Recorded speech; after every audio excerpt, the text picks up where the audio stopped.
Hello, I am Connor Klump, and welcome to The Characters for the Once and Future King by T.H. White. Today I'm going to be talking about some of the things that are in this book, like the characters. That's an important thing. So I'm going to be talking about the major and minor characters, the protagonists and antagonists, their relation to everyone in the book, and their importance. And then I'm also going to be talking about, we're doing these in two stages, so. And then I'm also going to be talking about the relationship regarding everyone in the book, with an entire family tree. So that's what's on tap for today, and it should be a good and sizable thing. So let's get right into it. Really is no objection to that. Wart is the protagonist of the first book. So basically, how the Once and Future King is laid out is there's four books. There's the first book, which is like the Sword and the Stone. The second book's very expositionary, but it has Wart, who becomes King Arthur. It shows his regime and like his rule and how like the country is slowly slipping into war. The third is basically about Lancelot, and the fourth ties everything all together. So book one, like I said, is the Sword and the Stone, and the protagonist of this one is Wart. While the antagonist is there's not exactly a lot of villains in book one, so to speak. It's more of Wart's internal struggle with trying to cope with not being a knight and like knowing that he'll never amount to anything, even though he ends up amounting to something at the end of the book.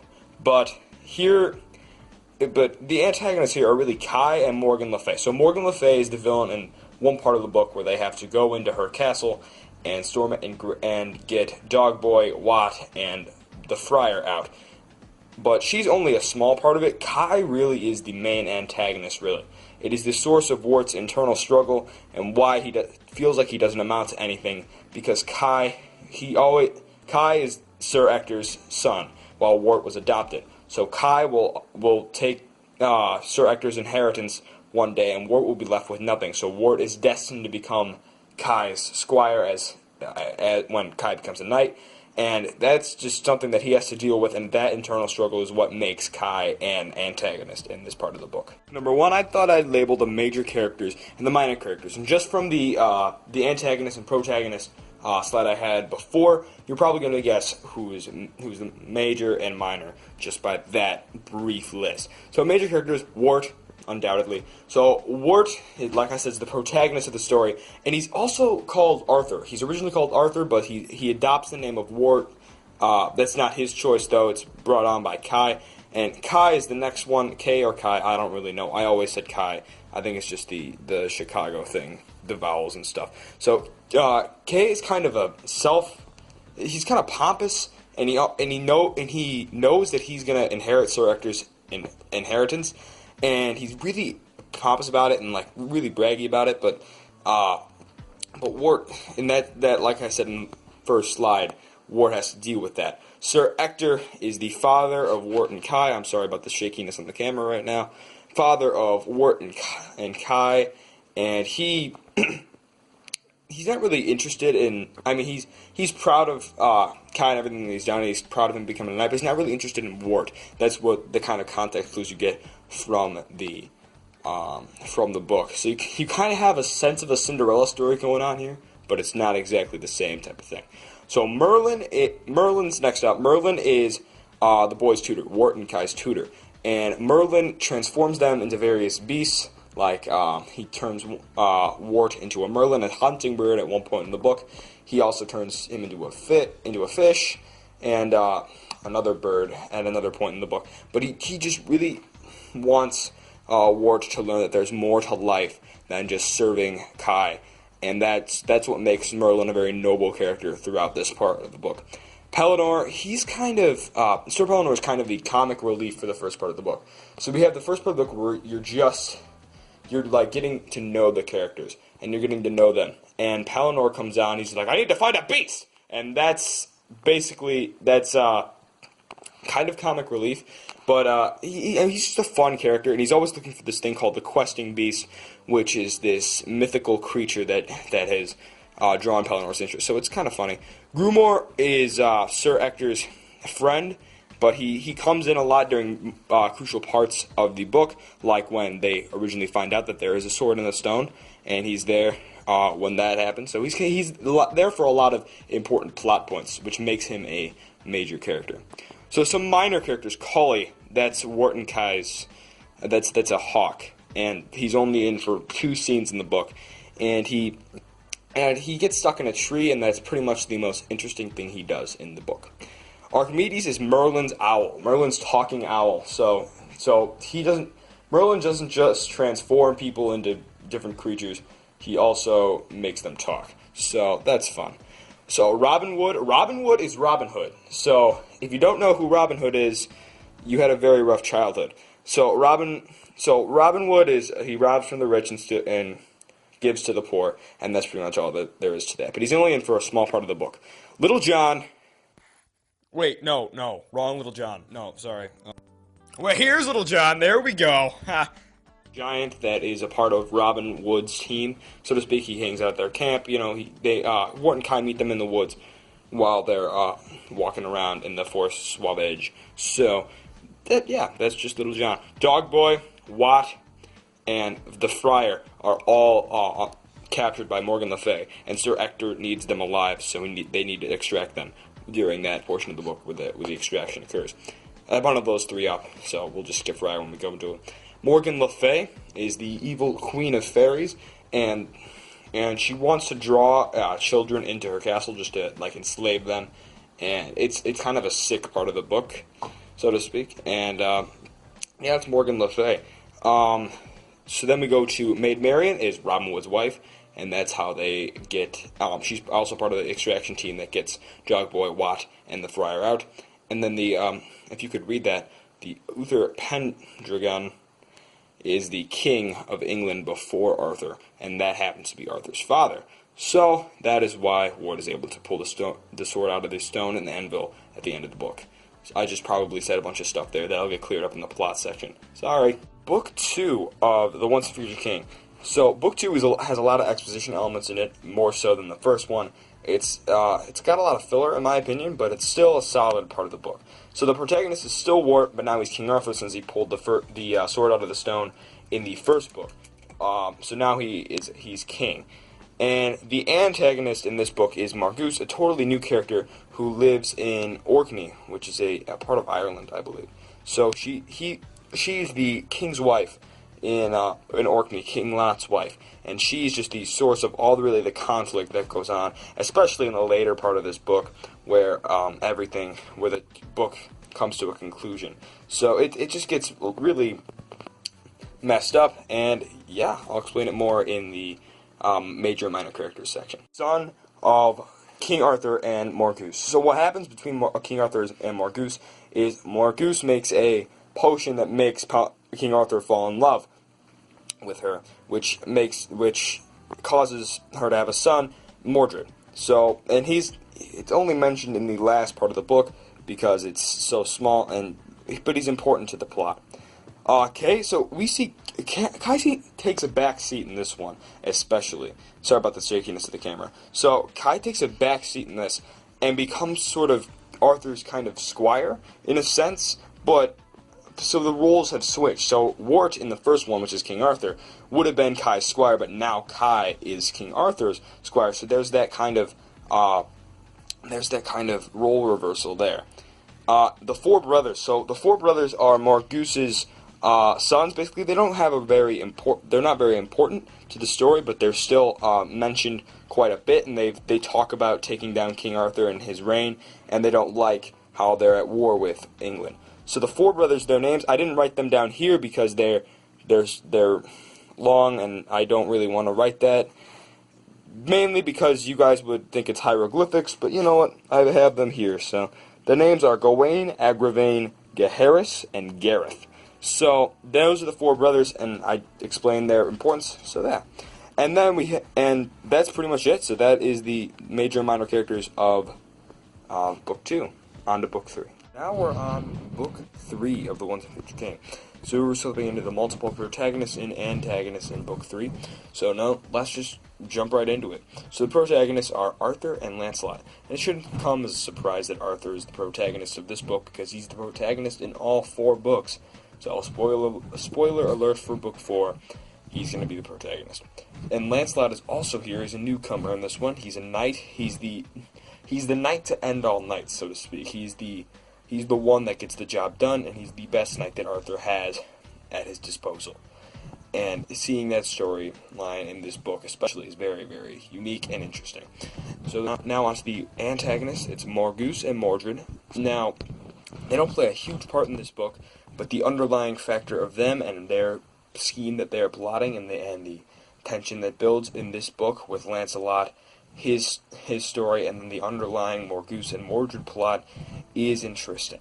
But the main villain, main baddie, is Meleagrance. I don't really know how to pronounce his name, but Meleagrance. So he, at the end of the book, takes control of what Lancelot wants, which is Guinevere, and Lancelot ultimately has him to stop.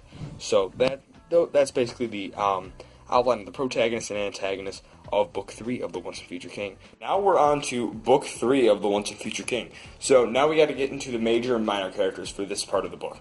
So Lancelot, undoubtedly, I mentioned him in the first part, protagonist of the story, and the third book pretty much revolves around him, his relationship with Elaine and Guinevere, and his relationship with King Arthur. Now, Elaine and Guinevere make up this love triangle with Lancelot, and the whole book, or the latter part of the book, I should say, really revolves around the struggles that they face with this kind of love triangle. He eventually ends up with Guinevere in the end. I'm sure you'll hear more about that in the plot. So Arthur also is a major character in this part of the book. Undoubtedly, he's the protagonist of pretty much the entire story, and it's not out of place here that he is a major character in this part of the book.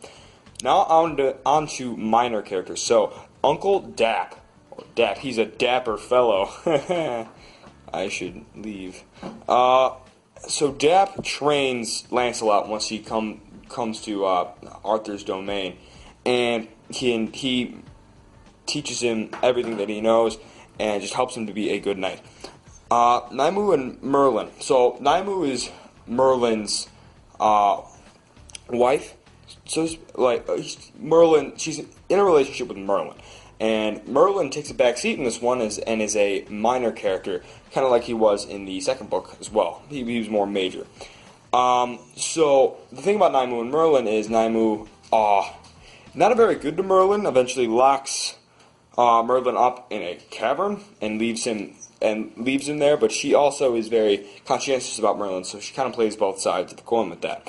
Four brothers, they're mentioned a little bit in this story, but it's important because they are in relation to Mordred and Morgause, who still are antagonists in this part of the book, believe it or not. So, King Ban is Lancelot's father at the beginning of the book. He's the one that gives Lancelot up to become a knight and to become a man of honor. So Galahad is the son of Elaine and Lancelot when Elaine seduces him, and Galahad is one of the knights of Arthur's Round Table. King Pell and Sir Bliant, they help him after Lancelot goes mad. They find him and they take him in, and they help him have a speedy recovery, which is a really odd part of the book because you don't really expect, as a reader, you don't expect him to go mad because Lancelot seems like a straightforward, reserved kind of guy, but apparently not. Lamorak, Nymue and Merlin's son. I don't really know how to pronounce Nymue, Gesundheit, I don't know. Meleagrance. So Meleagrance, like I said before, is another antagonist of the book, but he's more of the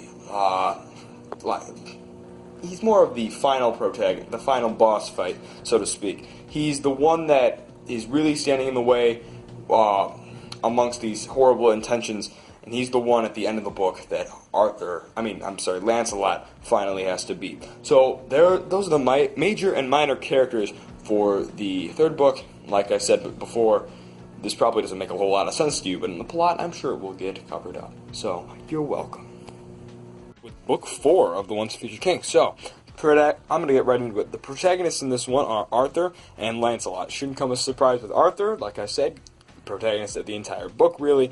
Doesn't play a huge role in here, but he is part of this, and ultimately concludes this novel. Lancelot, undoubtedly, protagonist. He's the one that all the problems, again, really revolve around him, and some of Arthur, and the state of Camelot as well. The antagonists are the four brothers and Modred. Modred especially. So Modred at the end of the novel really is the source of all the problems, especially under the four brothers as well, because a lot of them flip-flop between sides. Same with Arthur, really flip-flops between siding with the protagonist and the antagonist because of the whole love triangle ordeal and because of the war and the effect that has had on Modred and his time of sulking. So, four brothers and Modred, and Arthur and Lancelot, and that's going to be about it.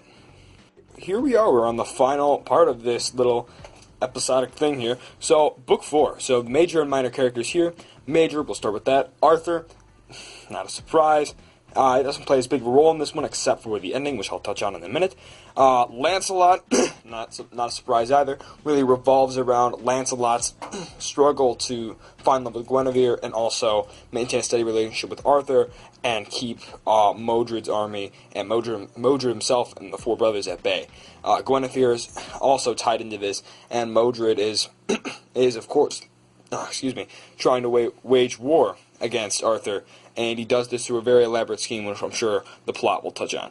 So, minor characters, Tom. So, Tom at the end of the book. So, Arthur, picture this. Arthur is about to face Modred's army because of what Modred has done, and Arthur accepts his death before going off, and he also accepts that his son, it's his son with Morgause, is the one that's causing this all and has tricked him, and he accepts that. And his valiant end is to go off and accept this, really. And before he does so, he tells this page boy named Tom to spread his word, spread his story, and live it out, and help be the benchmark for the new and good generation. And then also the four brothers are in it. They help Modred, but they very often hop between sides. They help Modred in the beginning until two of them get killed, and then they come back, especially with Gawain. Gawain wants to help, and he eventually pledges allegiance to Lancelot, even though he's fatally wounded. So yeah, those are basically the major and minor characters for Book 4. Now we go to the family tree. Hello, and welcome to Ancestry.com. I am your host, Richard Thompson, and tonight I will be driving you through all the things that make up the once and future family tree. So now, let's go into